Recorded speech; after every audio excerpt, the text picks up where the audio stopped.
देश दुनिया, middle east और इस्लामी जगत की खबरों के लिए आप देख रहे हैं विलायत न्यूज़। खबरों को शुरू करने से पहले आपसे रिक्वेस्ट है कि चैनल को सब्सक्राइब ज़रूर करें, शेयर करें और नए अपडेट्स पाने के लिए बेल आइकन प्रेस कर दें।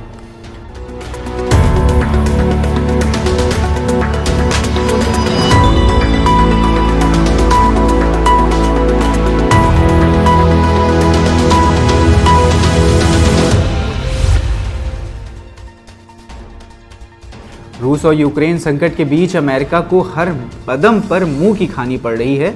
ओपेक प्लस से तेल उत्पादन बढ़ाने की मांग हो या सऊदी अरब की ओर से कम 1 महीने तक तेल उत्पादन घटाने की अपील पर साफ इनकार हो, अमेरिका को सिर्फ अपमान का घूंट पीना पड़ रहा है। और रही सही कसर क्रीमिया को रूस से जोड़ने वाले पुल पर यूक्रेन के हमले के बाद रूस के आक्रामक तेवर ने पूरी कर दी। रूस ने फरवरी के बाद से अब तक के सबसे खतरनाक हमले करते हुए यूक्रेन की राजधानी कीव को जमकर हमलों का निशाना बनाया। इन सब हालात के बीच एक नाम जिसकी गूंज सबसे ज़्यादा गूंज रही है वो ईरान है। यूक्रेन और अमेरिकी लॉबी का कहना है कि रूस इन हमलों में ईरान के घातक ड्रोन विमानों का इस्तेमाल कर रहा है। हालांकि कल ही अमेरिका की ओर से ऑफिशियल बयान में कहा गया था कि हम इस बात की पुष्टि नहीं कर सकते हैं कि रूस की ओर से किए जा रहे हमलों में ईरानी निर्मित ड्रोन विमानों का इस्तेमाल किया जा रहा है या नहीं। वहीं क्रेमलिन के प्रवक्ता ने भी साफ कहा है कि हमें ऐसे किसी ड्रोन की खरीदारी के बारे में जानकारी नहीं है। इन सब के बावजूद एक बार फिर अमेरिका के उप विदेश मंत्री ने कहा है कि हम ईरान और रूस के बीच सैन्य सहयोग को रोकने के लिए दोनों देशों के खिलाफ और पाबंदियां लगाने के लिए काम कर रहे हैं। यूक्रेन पर हमलों में ईरानी ड्रोन्स के इस्तेमाल के बारे में बात करते हुए अमेरिकी डिप्लोमेट ने कहा कि ये पाबंदी उन पर लगाई जा रही है जो ईरानी ड्रोन्स और हथियारों को रूस तक पहुंचाने में मदद कर रहे हैं। वहीं अमेरिकी उप विदेश मंत्री ने कहा कि इन पाबंदियों से रूस और ईरान के बीच रक्षा सौदे कठिन हो जाएंगे और उनके लिए ऐसे मामले करना आसान नहीं होगा। हम इलाके के अपने सहयोगी देशों के साथ मिलकर ईरान के खतरों का मुकाबला करने के लिए तैयार हैं। वहीं अगली खबर, सीरिया में आतंकवाद के खिलाफ जंग में दमिश्क सरकार की मदद कर रहे रूस ने साफ कहा है कि जब तक सीरिया में आतंकवाद का सफाया नहीं हो जाता और इस देश में शांति बहाल नहीं हो जाती, हम दमिश्क सरकार का सहयोग जारी रखेंगे।